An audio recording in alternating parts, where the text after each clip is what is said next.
Šiame trumpame reportaže kviečiame jūs į pasaulio kraštą, kuris visai čia pat, ranka pasiekiamas. Persikelkime į Smiltynės pusiasalį, šiandien apgaubtą tiršto rūko, dar labiau sustiprinančią tą ypatingą klaipėdietišką dvasią, kupiną atradimų ir netikėtų patirčių. Iš pasaulio krašto, o tiksliau nuo pietinio Klaipėdos molo, žvelgdami į rūke paskendusią jūrą, užsukime Lietuvos jūrų muziejų. Ir ne šiaip sau, proga išties ypatinga.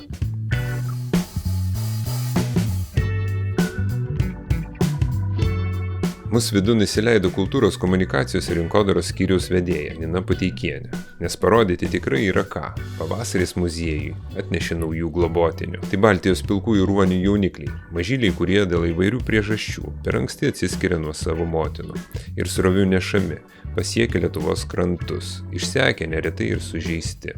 Prieš keletą dienų jūrų muziejus pranešė, kad šį sekmadienį į Baltijos jūros gyvūnų reabilitacijos centrą atgabentas pirmasis šio sezono pamestinukas, maždaug 17 kg sverianti patinėlį Šventojoje, netoli senojo uosto polių, aptiko pajūrių vaikščiojęs vyras su vaikais.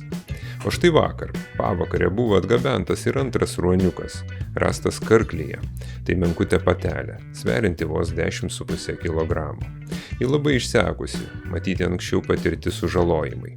Muziejaus specialistai ją intensyviai rūpinasi ir tikisi, kad jos rodoma natūrali gynybinė agresija reiškia ne ką kitą, kaip didžiulį norą išgyventi. Tad turėjome progą sudalyvauti kas 3 valandas vykstančiame šių ruoniukų maitinimo procese ir tikimės jų greito sugrįžimo į Baltijos jūrą.